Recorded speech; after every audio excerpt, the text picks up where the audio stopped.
Vamos rápidamente a la palabra para así aprovechar el tiempo. Gloria a Jesús. Aquí me dejan una Biblia, qué bueno. Vamos a abrir las Escrituras en el Evangelio del Ojo de Águila. Evangelio de Juan. Evangelio de Juan, capítulo 5. A su nombre. Evangelio de Juan, capítulo 5.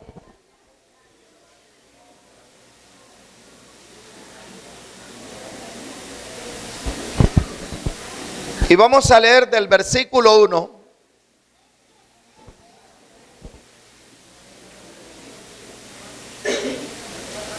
hasta el versículo 9. Gloria a Dios. ¿Me da un fuerte amén si lo tiene? Ok, leo para usted, dice así la Escritura. Después de estas cosas, había una fiesta de los judíos y subió Jesús a Jerusalén. Y hay en Jerusalén, cerca de la puerta de las ovejas, un estanque llamado en hebreo Betesda, el cual tiene 5 pórticos. En estos yacía una multitud de enfermos, ciegos, cojos y paralíticos, que esperaban el movimiento del agua, porque un ángel descendía de tiempo en tiempo al estanque y agitaba el agua, y el que primero descendía al estanque quedaba sano de cualquier enfermedad que tuviese. Y había allí un hombre que hacía 38 años que estaba enfermo. Cuando Jesús lo vio acostado y supo que llevaba ya mucho tiempo así, le dijo, ¿qué le dijo el Señor? Le preguntó, ¿quieres ser sano? Señor, le respondió el enfermo, no tengo quien me meta en el estanque cuando se agita el agua. Y entre tanto que yo voy, otro desciende antes que yo.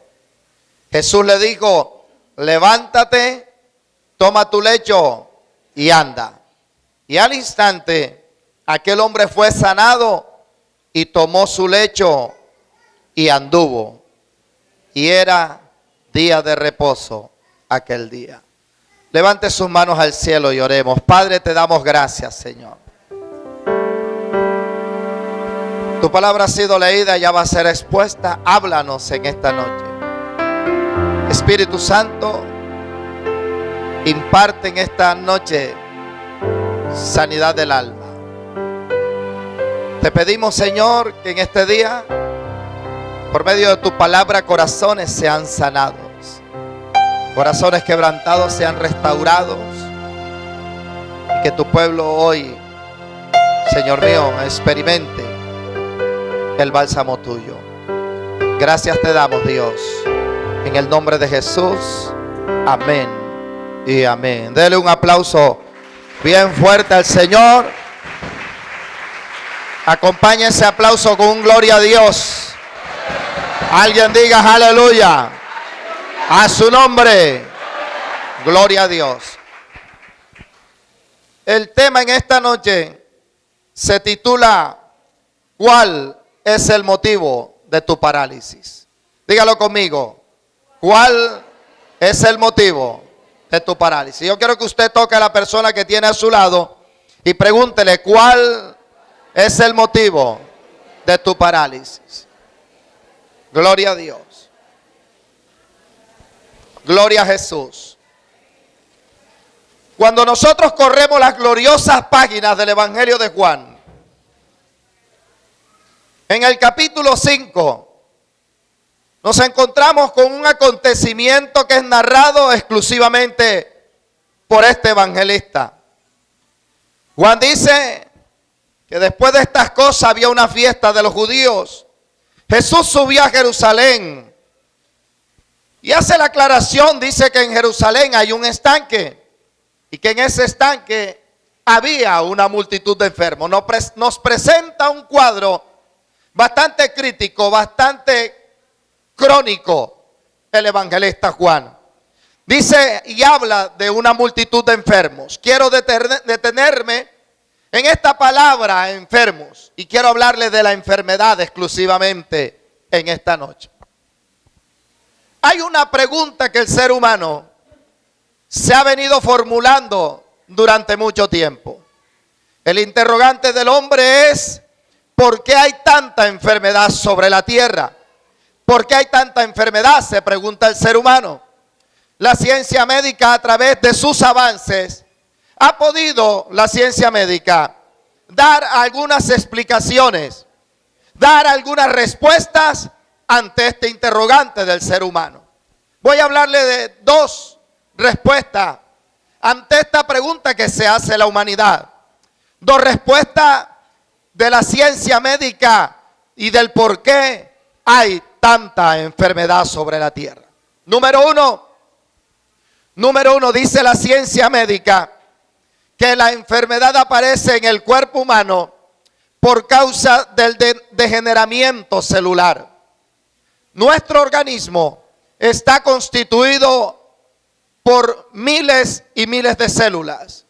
Esas células, dicen los médicos, esas células día a día tienen que renovarse, día a día tienen que regenerarse. Al no renovarse esas células, dicen los médicos que el cuerpo entra en un procedimiento conocido como degeneramiento celular. Y a través del degeneramiento celular, dicen los médicos, que aparece la enfermedad. Ahora bien, queridos hermanos, nosotros somos el cuerpo de Cristo. Y como cuerpo de Cristo, nosotros tenemos que renovarnos día a día. Tenemos que renovarnos día a día. Renovarnos en el espíritu para poder tener una buena salud espiritual. Número 2, la ciencia médica dice que la enfermedad aparece en el cuerpo humano a causa de una mala alimentación.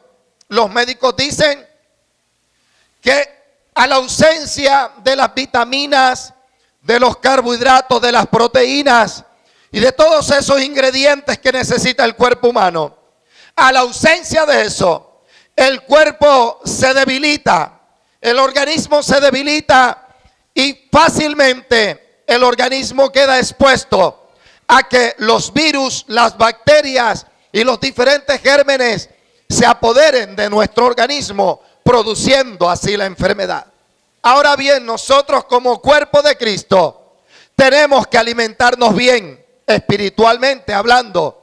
Tenemos que alimentarnos de la palabra de Dios si queremos tener una buena salud espiritual. Pero la ciencia médica, nos hemos dado cuenta que han avanzado. La ciencia médica en su batalla, en su lucha contra los virus, ha ido ganando ciertas batallas.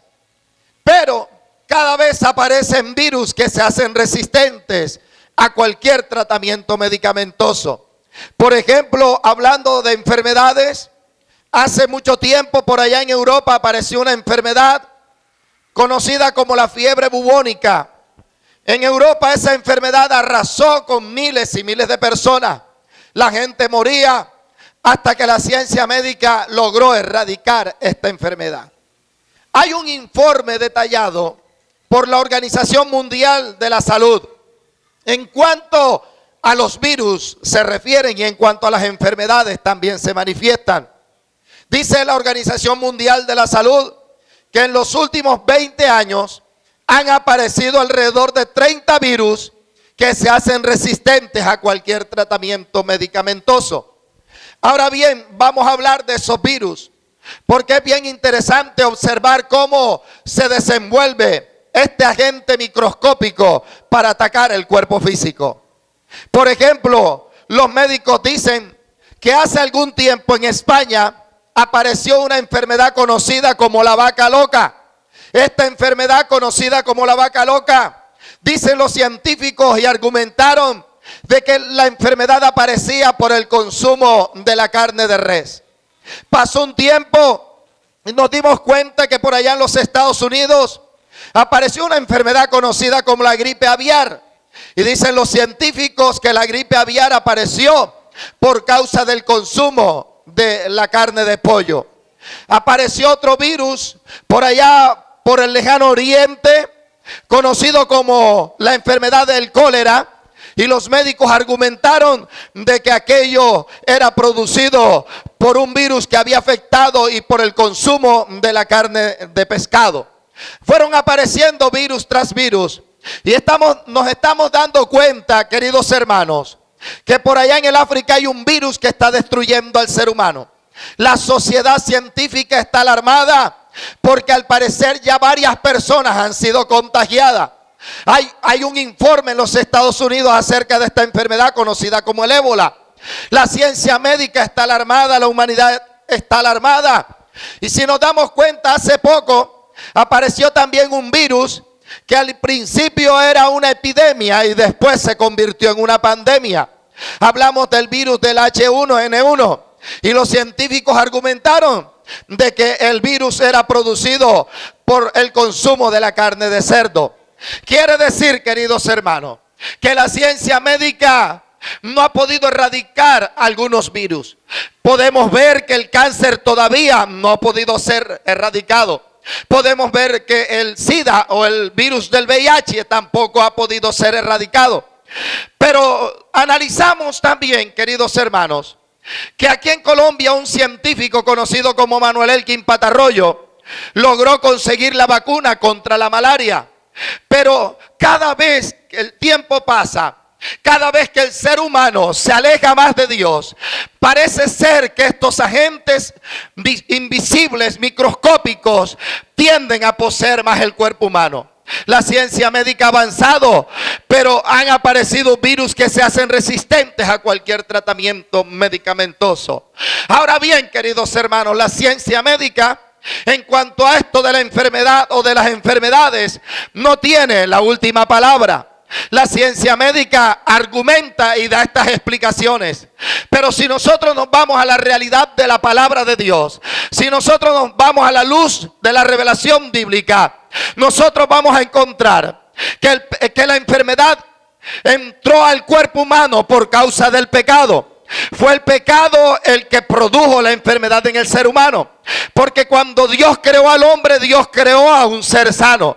Dios no creó a un ser enfermo. Dios creó al hombre y lo hizo conforme a su imagen y a su semejanza. Dios lo creó conforme a él. Dios creó a un ser sano. Ahora bien, ¿qué fue lo que ocurrió el hombre cuando cometió el pecado? El pecado fue la llave, por así decirlo, que le abrió las puertas a las enfermedades. Pero yo le tengo una buena noticia en esta noche. Y la buena noticia que yo le tengo en esta noche es que la enfermedad puede llamarse como pueda llamarse. Puede ser cáncer, puede ser SIDA, puede ser ébola. Cuando Cristo aparece en una vida, la enfermedad tiene que desaparecer. La enfermedad tiene que irse. La enfermedad tiene que diluirse. Cristo es nuestro sanador. Ahora recordemos, y es bien interesante recordar esto. Recordemos que el ser humano no es solamente materia orgánica expuesta a deteriorarse. Recordemos que el ser humano no es solamente materia orgánica expuesta a corromperse. Nosotros los seres humanos, por lo que revela la Biblia, somos seres tripartitos. ¿Qué quiere decir eso? Que nosotros estamos constituidos en tres partes. El apóstol Pablo recibe la revelación ya descrita en el libro de Génesis. Pablo dice en Primera de Tesalonicenses capítulo 5 versículo 23. Pablo dice: y todo nuestro ser tiene que ser guardado irreprensible hasta la venida de Jesucristo. Y Pablo habla de la constitución del ser humano. Pablo dice que nosotros somos un espíritu. Pablo dice que nosotros somos un alma. Y Pablo también dice que nosotros somos un cuerpo. Somos espíritu, somos alma y somos cuerpo.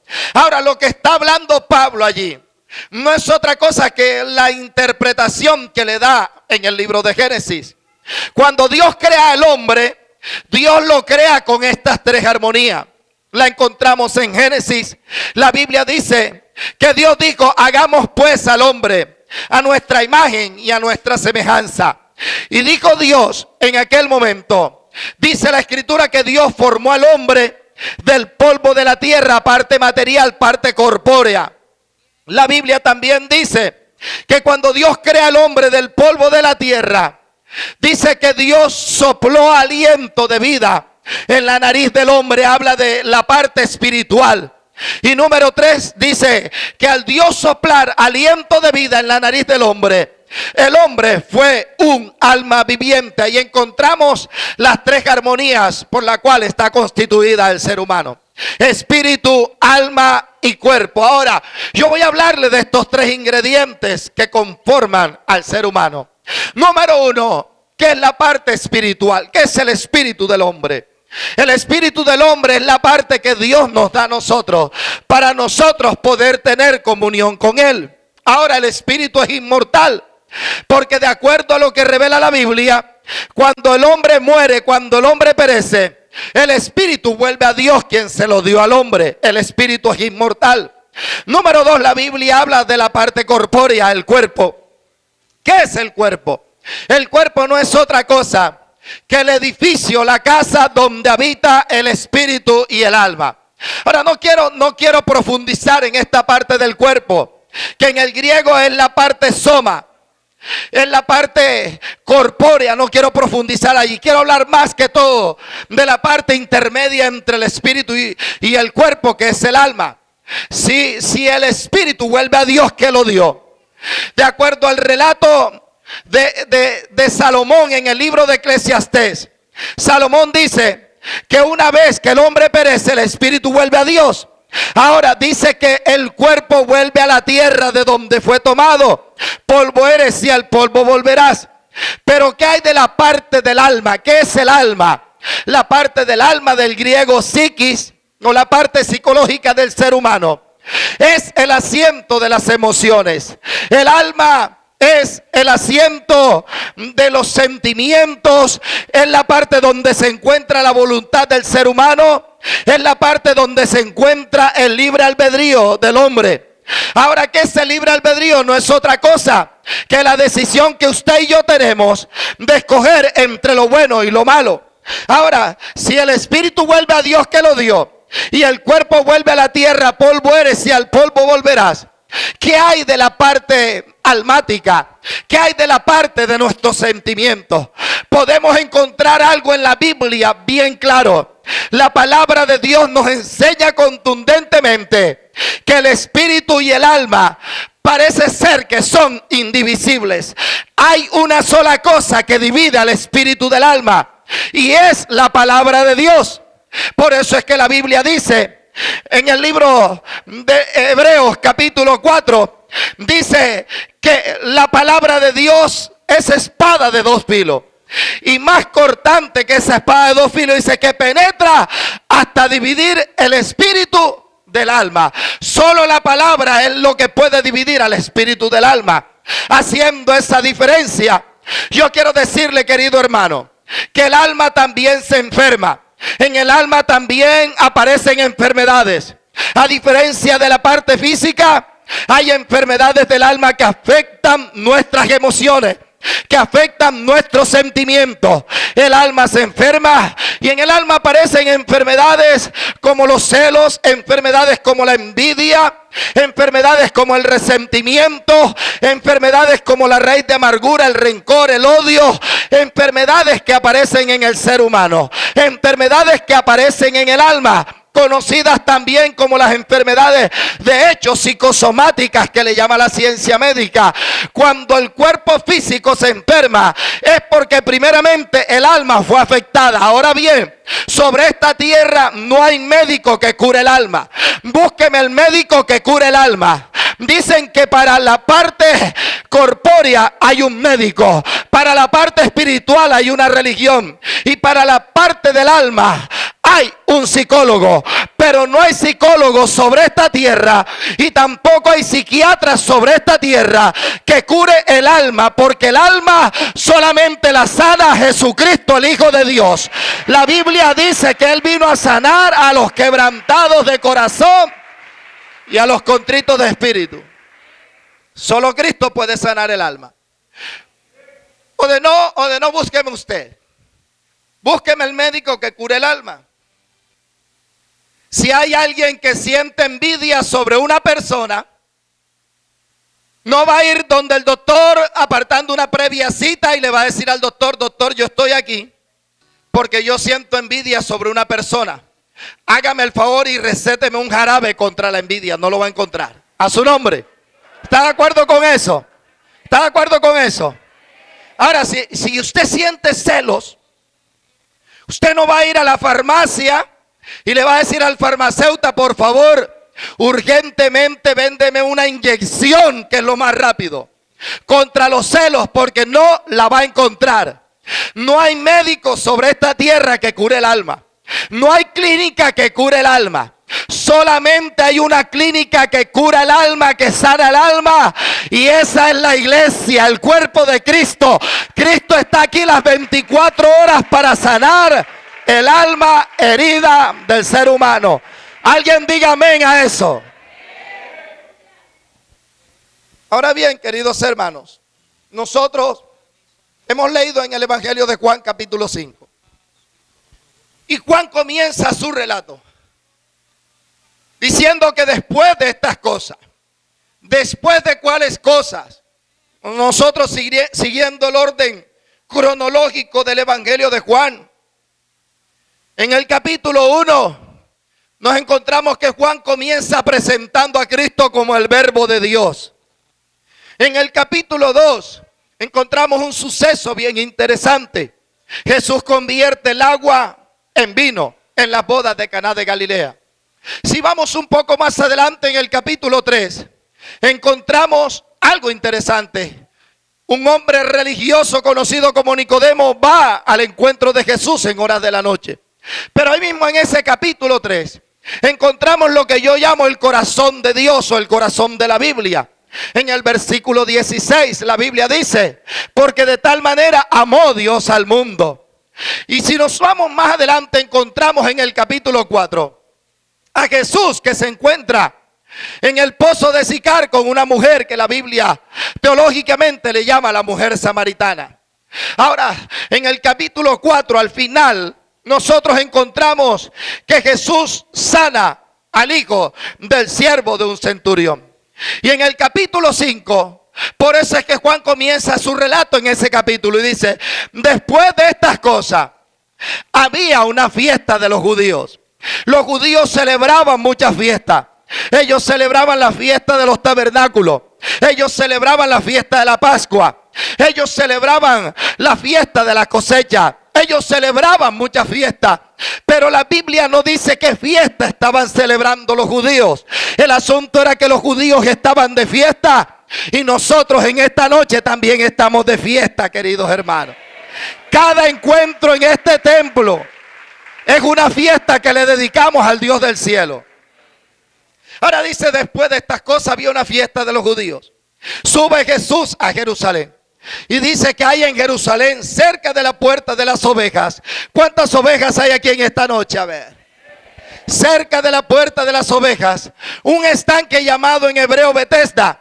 La palabra Betesda significa casa de misericordia. Significa casa de compasión. Y nosotros en esta noche estamos en este lugar que es casa de Dios y puerta hacia el cielo. Ahora la escritura también nos habla de que en ese estanque había una multitud de enfermos. Habían cojos, habían ciegos y había paralíticos. Si usted observa el relato bíblico, Jesús no va al cojo, Jesús no va al ciego.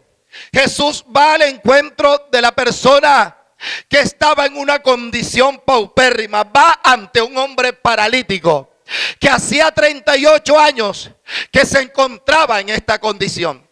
Quiero detenerme aquí para hablarle de la parálisis. La ciencia médica define la palabra parálisis como la inhabilidad, la incapacidad de los movimientos habituales del cuerpo humano.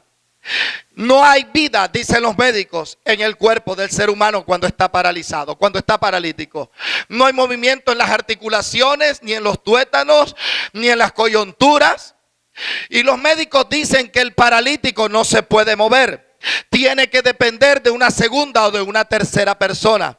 Ahora bien, queridos hermanos, así como hay paralíticos físicos, también hay paralíticos emocionales. Yo dije que así como hay paralíticos físicos, también hay paralíticos emocionales. Hay gente que no se mueve, queridos hermanos. Hay gente que quieren que Dios los envíe a las naciones y no ponen su mano en la carreta del evangelio para predicarle a las almas que se están perdiendo. Hay gente que quiere salir a predicar a las naciones y ni siquiera le predican al vecino de al lado de su casa que se está perdiendo. Hay gente que no se mueve. Usted puede ver a veces que dentro de los templos encontramos gente que puede haber un buen movimiento de alabanza. Puede Dios estar metido en el asunto. Puede haber un buen movimiento en medio de la adoración. Puede haber gozo, puede haber regocijo. Pero usted ve que hay gente que no se mueve para alabar a Dios. Hay gente que están tan estáticos que se parecen a las columnas del estadio metropolitano. Gente que nunca ha recibido una visitación del Espíritu Santo. Gente que no se mueve para alabar a Dios. Gente que no se mueve para predicar la palabra. Pues bien, a esa gente yo vine a hablarle en esta noche y vine a decirle que hoy se acabó su parálisis, porque Cristo te está visitando en esta noche y tú vas a salir diferente a como entraste a este lugar. Aleluya, aleluya. Voy a hablarles por lo menos de dos clases de parálisis que encontramos dentro y fuera del cuerpo de Cristo. Dijimos que el paralítico no se podía, dígalo fuerte, no se podía mover. Número uno, hay paralíticos emocionales que no se mueven para brindar amor. Voy a bajarme a ver si me escucha mejor. Hay paralíticos emocionales que no se mueven para brindar amor. Ok. Y hay un virus emocional que afecta a nuestra parte almática. Y es el virus del odio. Diga conmigo, odio. Ok, eso es un virus emocional. Eso es un virus espiritual. Hablando del odio, un día yo preguntaba qué era el odio. Y un hermano levantó su brazo y me dijo, pastor, el odio es la ausencia del amor. Wow. Yo dije, mi hermano, respeto tu concepto, pero no lo comparto. Es que el hermano me dice, ¿por qué? Yo le dije, sencillamente, el odio no puede ser la ausencia del amor. Porque hay gente que ama, pero también odian. Hay gente que aman, pero también odian. Hay gente, hay jóvenes que aman a sus padres, pero odian al novio que rompió esa relación sentimental sin el consentimiento de ellas. Hay mujeres que aman a sus hijos, pero odian al hombre que un día las abandonó. A la suerte con esos hijos. ¿Aló? Hay personas todavía en su etapa de adultez que odian al profesor que le hizo perder una materia.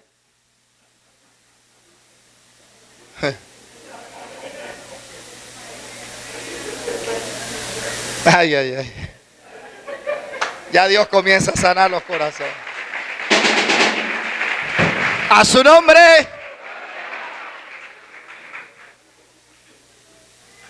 Hay jóvenes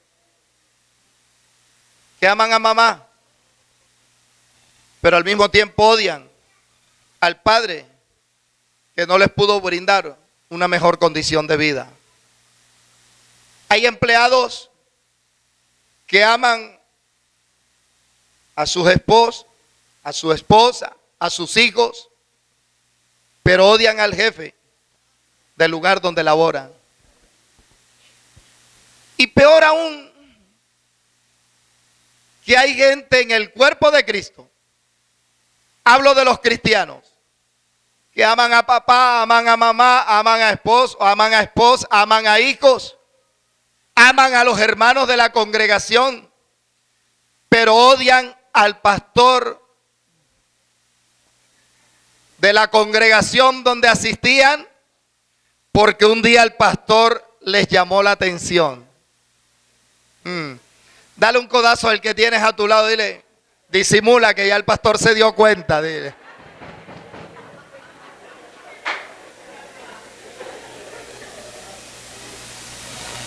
Esto es tremendo. ¿Por qué? Porque dentro del mismo cuerpo de Cristo encontramos hermanos que se odian unos a otros. Hay escenas que yo he visto. Eso no ocurre aquí en Avivamiento ni en Santa Marta. Pero en Barranquilla yo he visto esta escena. Un aleluya con corbata, Biblia debajo del brazo. Sale bien temprano de su casa con dirección al templo donde se congrega. Una cristiana irrebequende con faldas largas, moño pentecostal, Biblia debajo del brazo, falda hasta los tobillos. Sale temprano también para su lugar de congregación.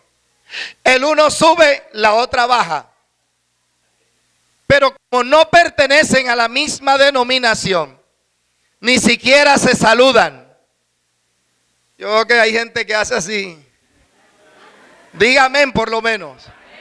Si le está doliendo, diga amén. Porque hoy usted va a llevar un milagro de este lugar. Pero Dios quiere empezar por aquí adentro primero. Si no hay sanidad de adentro, no puede haber sanidad del cuerpo tampoco. Aló, aló. Entonces, es bien interesante esto. ¿Por qué? Porque el odio es un virus terrible que afecta los sentimientos. Del odio todo el mundo habla. Filósofos hablan del odio. Cantantes hablan del odio. Poetas hablan del odio. Hay una figura jurídica en los Estados Unidos que se llama hate crime o crimen por odio. Y dice esa figura jurídica que una persona llega a matar a otra por causa del odio. Hablando de asesinatos, yo encuentro en la Biblia al primer homicida que derramó sangre inocente sobre esta tierra. Su nombre, Caín. Hermano de Abel. Eran hermanitos. Eran hermanos. ¿Y por qué causa Caín mató a Abel? ¿Sabe qué dice la Escritura? Porque Caín era del maligno. Si Dios es amor, ¿cuántos creen eso? Lo que contrapone al amor es el odio. Si Dios es amor, lo contrario al amor es el odio. ¿De dónde viene el odio? Dígalo. ¿Pero por qué le da miedo? Viene de las tinieblas. Papito viene del maligno, ¿verdad? Hasta los niños saben de dónde viene ese sentimiento. Y hablando de homicidas, la Biblia dice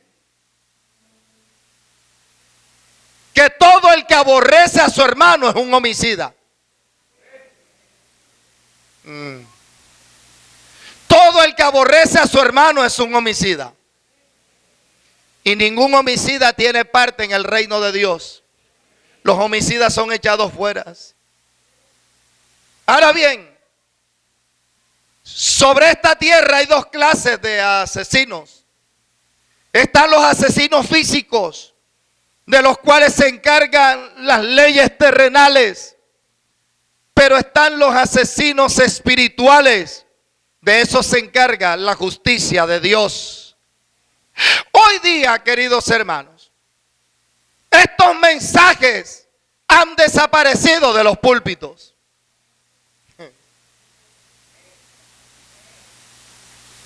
Ya no se predica de esto. Hoy día, muchos pastores se están preocupando por tener un templo grande y hermoso. No estoy en contra de aquello y no quiero que me vaya a malinterpretar. Está bien que ganemos las almas para el reino, que ampliemos, que ensanchemos el templo. Todo eso está bien. Pero hoy día nos hemos despreocupado por la sanidad del alma. Hay asesinos que deambulan por los pasillos de las congregaciones. Nos hemos preocupado por la parte material. Nos hemos preocupado por la estructura física, pero no nos estamos preocupando por la parte interna del creyente. Hay creyentes que deambulan los pasillos y ellos creen que son sin culpa delante de Dios. Hay gente dentro de las iglesias que están odiando, que están infectadas con este sentimiento llamado odio. Hay gente que odia, hay gente que aborrece, hay gente que cree que ese pecado, como es invisible, están sin culpa delante de Dios. Pero ante Dios nadie se puede esconder. Por eso fue que el salmista dijo: ¿a dónde huiré de tu espíritu? ¿Y a dónde me esconderé de tu presencia? Si subiera a lo más alto, allí te encuentro. Si voy a lo más bajo, ahí estás tú. Si me voy a la izquierda, a la derecha, allí te apareces también. Hoy el salmista dijo: ¿quién se sentará en el monte santo? ¿Y quién estará en la presencia de Jehová? El limpio de manos y el puro de corazón. Ese es el que estará en la presencia de Dios. Amén. Hay gente que están infectadas por este sentimiento llamado odio. El odio es terrible. Por una situación de odio, usted está viendo lo que ocurre en el Medio Oriente, entre los países árabes y el pueblo judío.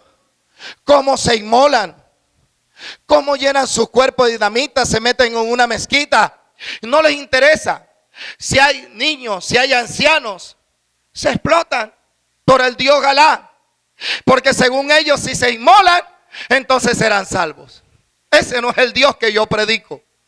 Ese no es el Dios que está aquí en esta casa. Hay gente que odia. Mire todo lo que está sucediendo en el Medio Oriente por el odio. ¿Por qué?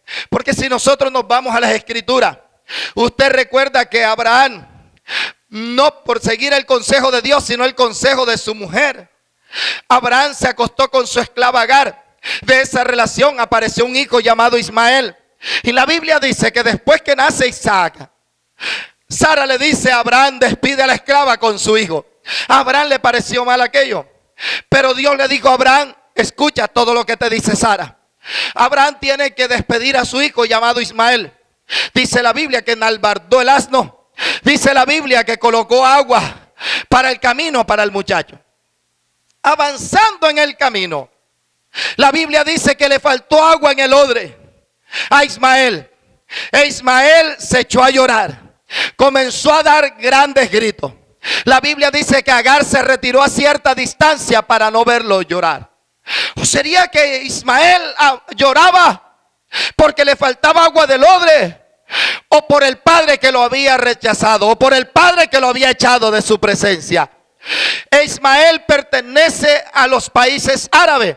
Desde ese entonces hay una guerra llamada Santa. Hay una guerra terrible allí en Israel contra los pueblos árabes y los pueblos árabes contra Israel. Ahora hablemos de nuestra sociedad colombiana. En años pasados, hace muchos años, las calles de Barranquilla, de Santa Marta y de La Guajira se vieron bañadas en sangre por dos familias que se odiaron con odio perfecto. Los Cárdenas, usted lo vivió, yo lo viví, era un niño, por causa del odio. Por causa del odio, familias se acaban, se destruyen. Hace poquito, leía en el noticiero, leía en el periódico de Barranquilla, que dos familias, los Daza, viviendo frente con frente, se echaron plomo entre ellos mismos. Resultado, 2 muertos por lado de una familia y 1 muerto por el lado de la otra. Pero ¿qué podemos decir de la familia de Cristo? ¿Qué podemos decir de la familia de Dios? Hermanos que se congregan en el mismo lugar y no se soportan entre ellos mismos. Yo sé que eso no ocurre aquí, eso ocurre en otro lugar, pero no se soportan. Esa hermana me cae mal. ¿Cómo es posible que de la boca de un cristiano salga aquello? ¿Cómo le puede caer mal a alguien que fue lavado con la misma sangre que te lavaron a ti? ¿Cómo puede una persona hablar de esa manera si tiene el mismo espíritu que tienes tú? Es entendible, queridos hermanos. Pero la realidad es que todo aquello ocurre dentro de las iglesias. Hay hermanos que usted los ve que danzan. Hay hermanos que hablan en lengua. Rambo saca la bazuca, saca la paja, empuja la vaquita y Rebequén desaba la calle.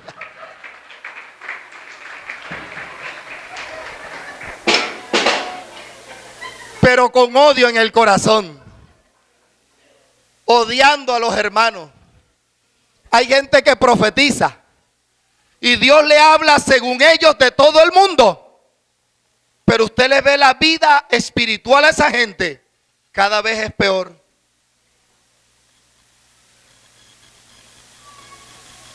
La Biblia dice que si yo hablase lenguas humanas y angélicas y no tengo amor, de nada me sirve. Que si yo conozco todos los misterios, si diese mi cuerpo o mis bienes a los pobres, mi cuerpo para ser quemado, y no tengo amor, nada soy, nada me sirve. De nada me sirve. Hay gente que ha tenido un mal concepto del amor, por eso es que ocurren estas cosas. ¿Por qué? Porque por muchos años nos enseñaron que el amor era un sentimiento. Pero si yo voy a la enseñanza bíblica, encuentro que Dios me enseña que el amor no es un sentimiento, que el amor es un mandamiento. No da lugar a opción de yo amar a alguien si lo sienta o no lo sienta. Es Dios el que me manda. Porque Él dice en su palabra: un nuevo mandamiento os doy, que os améis los unos a los otros. Ahora Jesús dijo en Juan capítulo 13: en esto conocerán que son mis discípulos, si tienen amor uno con los otros. El discípulo de Cristo no se manifiesta con una credencial. El discípulo de Cristo no se manifiesta si sabe mucha homilética, si sabe mucha hermenéutica, si canta en do, en re, en mi mayor, no. El discípulo de Cristo se conoce porque ama. Aún porque ama a sus enemigos. ¿Quién se va a atrever a amar a sus enemigos? ¡Aló! ¡A su nombre! ¡A su nombre! El amor es la esencia del cristiano. Usted todos los días, en vez de oler a colonias Chevignon, o en vez de oler a Victoria's Secret, todos los días de su vida usted tiene que oler a amor. La atmósfera que se debe respirar dentro de la iglesia es el amor. Eso es lo que se debe respirar. Eso es lo que se debe manifestar. ¿Sabe por qué? Porque el discípulo amado, que antes de ser transformado no era amado ni ninguna otra cosa. Juan, conocido como Boanerges, o el hijo del trueno. Imagínense el carácter de ese Juan. Hijo del trueno. Un día Jesús quiso entrar a una aldea de los samaritanos. Y los samaritanos no lo quisieron recibir. ¿Y sabe con qué le salió Juan a Jesús? Boanerges, hijo del trueno, se acerca a Jesús y le dice: Señor, si quieres, yo oro como oró Elías, para que descienda fuego del cielo y los consuma. Ahora, Elías oró para que el fuego del cielo consumiera el holocausto y glorificara al Señor. No oró para que el fuego consumiera a esa gente. ¿Sabe qué le dijo Jesús a Juan? Juan, tú no sabes de qué espíritu eres, porque el Hijo del Hombre no vino a perder las almas, sino a ganar las almas. Ahora, esa es la esencia. Esa es la esencia del cristianismo. Que nos amemos. Que tú ames a tu prójimo. ¿Sabe por qué? Pregúnteme por qué. Diga, pastor, ¿por qué?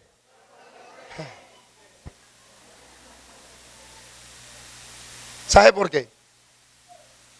Porque primera de Juan, ese que era un Boanerges, fue el discípulo de Cristo que más habló acerca del amor. Lea las cartas de Juan, lea el Evangelio de Juan, siempre hablando del amor. Pregunto yo, ¿hubo una transformación en él o no la hubo? Hubo una transformación. Y por allá en el capítulo 3, versículo 10, oiga lo que dice Juan en su primera epístola. Juan dice: en esto se manifiestan los hijos de Dios y los hijos del diablo. El diablo también tiene hijos, ¿verdad?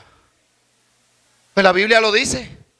¿Sabe cuál es la diferencia? Dice: todo aquel que no hace justicia y que no ama a su hermano, no es de Dios. Y si no es de Dios, ¿de quién es? Son dos ingredientes que se manifiestan en un hijo de Dios. Uno de ellos es la justicia. Diga conmigo, justicia. ¿Qué es la justicia? ¿Qué es la justicia? La justicia no es otra cosa que darle a cada quien lo que le corresponde. Yo tengo que ser justo, porque mi Padre es justo. Pero a veces somos injustos. Ahí los amenes se acaban. Y el otro ingrediente es el amor. ¿Por qué? Porque sencillamente ese Juan dice que Dios es amor. No es que Dios tenga amor. Dios es amor. Y dice: y todo aquel que ha conocido a Dios ama. El que no conoce a Dios no puede amar, porque Dios es amor. Ahora él va más adelante y dice: si alguno dice que ama a Dios y aborrece a su hermano, el tal es mentiroso. Y Jesús llamó mentiroso al diablo y lo llamó padre de mentira. Yo tengo que amar porque es la esencia de Dios. Yo tengo que amar porque mi Padre es amor. Me encontraba en la República de la Argentina hace algunos 7 años, en una campaña evangelística. Y en aquella campaña evangelística, la primera noche Dios comenzó a hacer grandes cosas. La gente levantaba sus manos, glorificaba a Dios, exaltaba al Rey. Pero en primera fila había una joven que no se levantaba de la silla, no glorificaba a Dios, ni decía aleluya. El segundo día, Dios levantó a una persona que tenía 8 años de estar en una silla de ruedas. Y la gente glorificaba a Dios, decían aleluya, alabanzas al Rey. Pero aquella joven en el mismo lugar no se levantaba, no daba gloria a Dios ni decía aleluya. La tercera noche yo estoy predicando. Y yo predicaba y no sabía qué era lo que estaba pasando. La gente comenzó a levantarse de repente de la silla. La gente comenzó a alabar a Dios. Y yo decía, ¿pero qué pasó? Y la gente decía, un milagro, un milagro. Yo decía, ¿qué ocurrió? Resulta que había una hermana que había tenido una fractura desde hace años en su fémur. Y durante 12 años entraba a la iglesia sostenida de un bastón. Aquella noche mientras yo predicaba y la gente se alarmaba, era porque ya el bastón, aquella mujer, ya el bastón no la sostenía. Ahora ella era la que estaba sosteniendo el bastón. Pero ¿sabe algo? La gente aplaudía, la gente glorificaba al Señor. Tercera noche, eran cuatro noches. Aquella joven ni siquiera se levantaba. Yo me fui preocupado y comencé a orarle a Dios. Pasé casi toda la noche orándole a Dios por esa joven, pidiéndole que me mostrara qué era lo que le ocurría. Al día siguiente, Dios me dijo, mientras estés predicando, te voy a mostrar qué es lo que ocurre en ella. La última noche era un tema de sanidad interior, titulado, necesitamos un trasplante de corazón. Ezequiel, dice la Biblia, que Dios quitará el corazón de piedra y pondrá el corazón de carne. Yo estoy hablando acerca de este sentimiento del odio.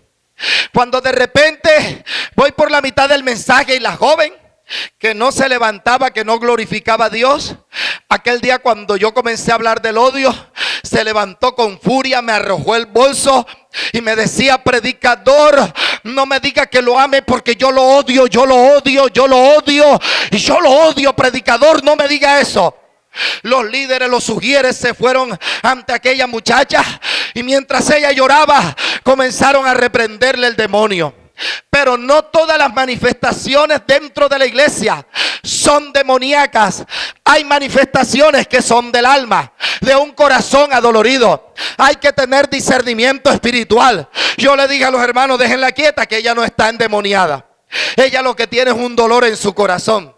Yo me bajé de la tarima, fui donde ella estaba, semi-arrodillada, con lágrimas en sus ojos, con voz temblorosa. Me decía, predicador, yo no lo puedo amar, yo lo odio. Yo le decía, ¿qué te ocurre? Levántate, porque así tú no puedes entrar en el reino de Dios. ¿Qué te está ocurriendo? Y aquella joven comienza a decirme, predicador, ¿sabe algo? Yo odio a mi papá. Yo odio a esta iglesia, también la odio, a todos. Odio al pastor de esta iglesia también. ¿Sabe por qué? Predicador, yo nací en el evangelio. Mi madre era una guerrera espiritual de la iglesia, pero mi madre un día fue atacada, le dio una isquemia cerebral. Mi madre quedó como un vegetal en la casa. Cuando a mi madre le ocurrió esto, yo apenas tenía 15 años de edad. Predicador, desde ese día me convertí en la pequeña madre para mis hermanitos. Pero ¿sabe algo? Lo más horroroso, desde ese día me convertí en la pequeña mujer para mi propio padre. Mi padre noche tras noche abusaba de mí sexualmente. Delante de mi madre la veía noche tras noche a mamá llorar impotente porque no podía hacer nada para defenderme. Ya ve, predicador, ¿por qué yo no lo puedo amar? Mi propio padre, después de 5 años de estar abusando de mí, hoy día tengo 21 años, predicador. Después de 5 años, es decir, hace 1 año, mi propio padre me embarazó, predicador. Yo sentí un cambio en mi vida, en mi cuerpo, en mis emociones. Y yo sentía que algo se me movía. Después de 4 meses, predicador, yo haciéndome a la idea de mi bebé, yo haciéndome a la idea de esa criatura. Lo amaba y no me importaba que era del padre que abusaba de mí. Pero ¿sabe algo, pastor? Un día mi padre llegó en la noche, me dijo, toma la ropa, vamos, empácala en el maletín, que te voy a llevar a una clínica para que te examinen. Yo no sabía que era aquella clínica. Llegué en horas de la noche con mi padre. Me metieron en una sala. Predicador, no sabía lo que estaba aconteciendo. Una enfermera me colocó una inyección intravenosa. Otra me colocó una inyección intramuscular. Y apareció otra enfermera. Me abrió las piernas y por mis partes me introdujo 2 tabletas. Me encerraron allí. Me acostaron, me dijeron, aquí hay un timbre. Si sientes que algo se te va a desprender del vientre, si sientes que tienes ganas de ir al baño, oprime el timbre y solamente llámanos. Predicador, yo me acosté y ya como las 4 de la mañana yo sentí un fuerte dolor en mi vientre. Sentía que algo se me iba a desprender. No pude oprimir el timbre. Corrí inmediatamente para el baño. Y cuando llego a la taza, cuando quise sentarme en la taza, no pude. Estaba semiarrodillada. Y semiarrodillada se me vino mi criatura. Y detrás de mi criatura una hemorragia de sangre. Allí cayó mi criatura, predicador. Y cuando cayó en aquella taza ensangrentada, predicador, a mí me dio temor, a mí me dio pánico. Y lo único que hice fue bajar la taza de aquel baño. Y lo último que vi fue la manito de aquel feto como despidiéndose de mí. Predicador, ya sabe por qué yo no lo puedo amar. Yo le dije, joven, tienes que desprenderte de ese sentimiento y tienes que abandonar el odio. Yo me fui para Santiago de Chile a ministrar. Duré 20 días por allá. Y de regreso tenía que terminar una campaña en esa misma iglesia de 2 días antes de venirme para Colombia.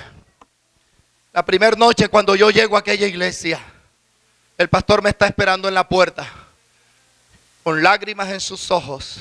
Me abrazó y me dijo, predicador, usted ha sido una bendición grande para nuestro ministerio.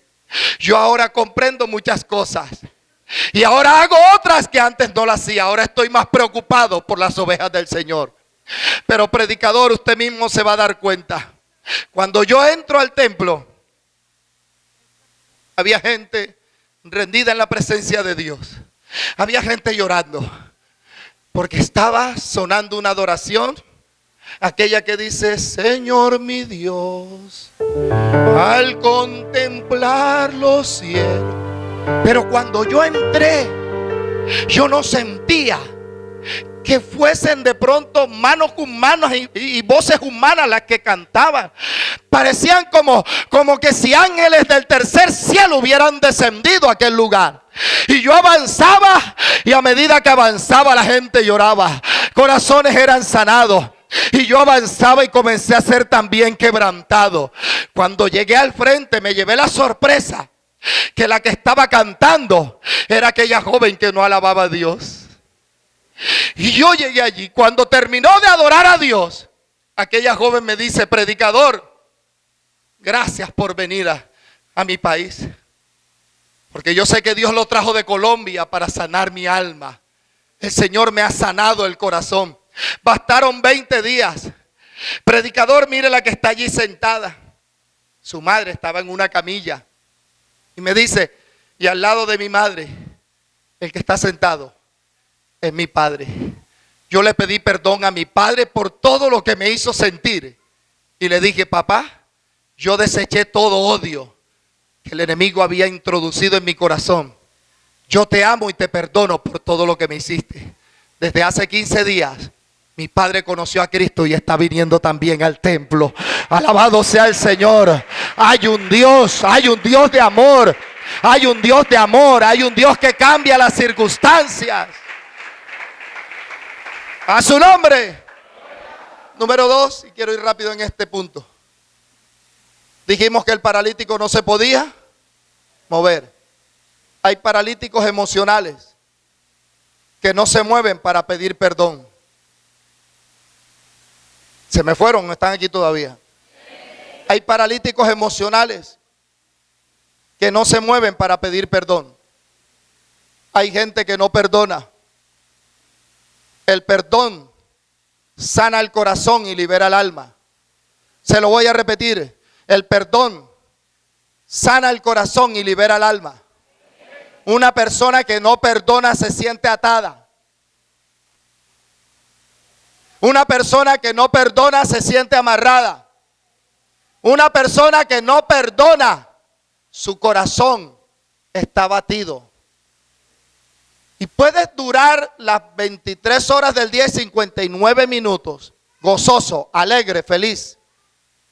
Pero aparece la persona que un día te ofendió y en un minuto se te acaba la felicidad de las 23 horas. Sucede. Y eso habla de corazones que están heridos.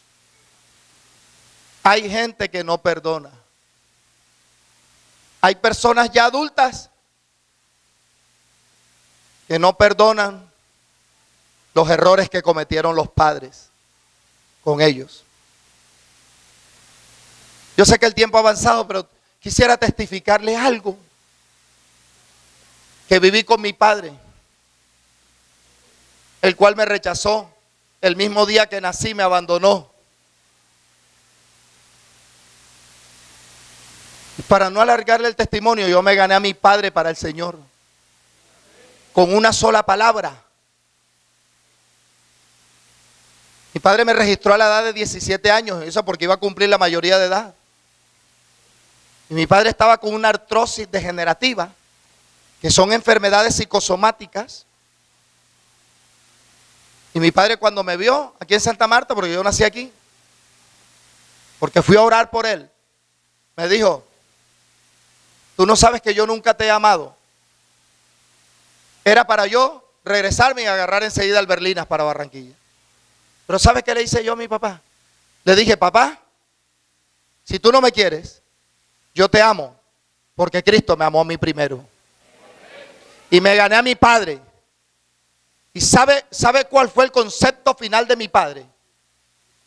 Le decía a sus compañeros del terminal de Colpuertos, y le decía a los pastores amigos de él, de aquí de Santa Marta, como el pastor Edgar Pardo, le decía: oye Edgar, estás oyendo a mi muchacho allá en Barranquilla por la radio. ¿Sabes qué, Edgar? Ese es el mejor hijo que Dios me ha dado.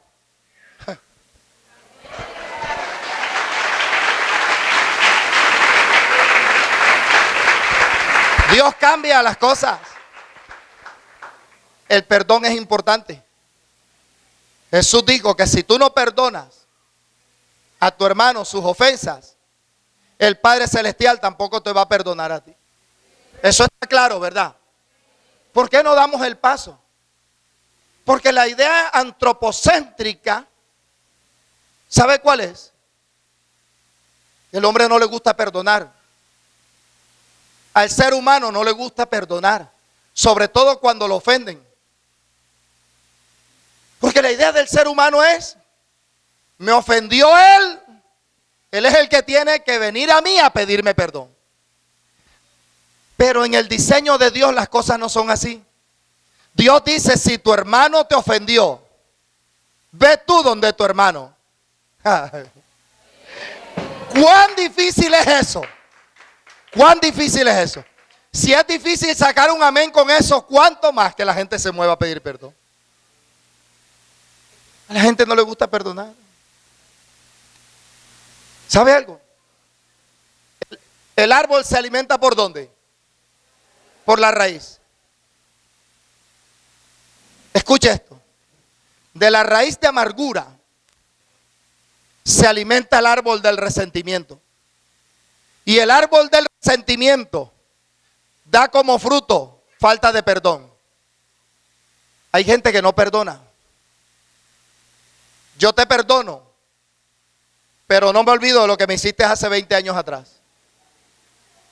Eso no es perdonar. Eso no es perdonar. Ahora hay otra idea que el ser humano dice: yo no te perdono, que te perdone Dios, porque yo no soy Dios para perdonarte. Si Él es Dios, santo 3 veces santo, y nos perdona, ¿quiénes somos nosotros para no perdonar? Hay gente que vive amargada. Y uno en las congregaciones como pastor los puede identificar. Yo conozco al amargado.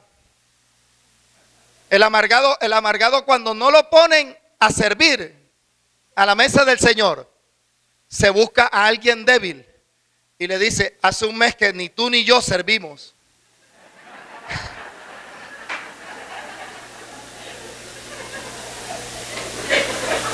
Ese pastor lo que tiene es una rosca. Vámonos de ese lugar. Y ahí es donde nacen las divisiones de corazones amargados, heridos. Vámonos de esa iglesia. Porque tú no te has dado cuenta, en esa iglesia no brindan amor. Te tengo una noticia. Cuando usted conoce la esencia del evangelio y donde Cristo lo plantó, si usted no ve amor, usted no tiene que irse para ninguna parte. Si usted no ve amor en el lugar donde se congrega, entonces usted brinda el amor que hace falta, pero no tiene que irse para ninguna parte.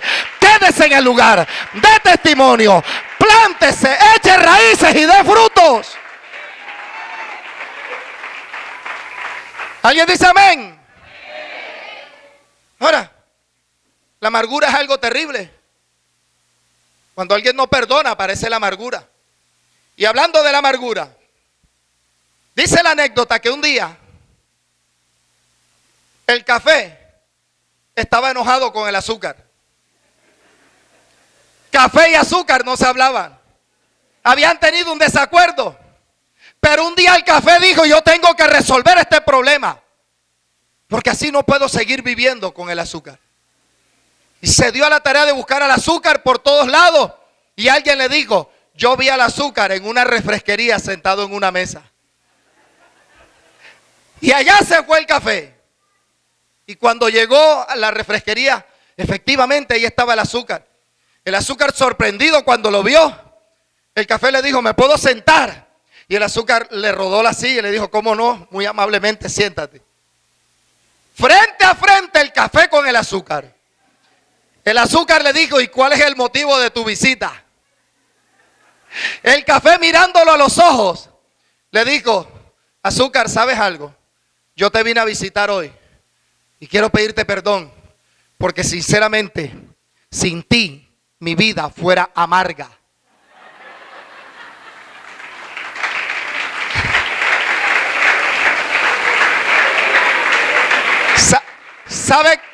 ¿Sabe qué le respondió el azúcar?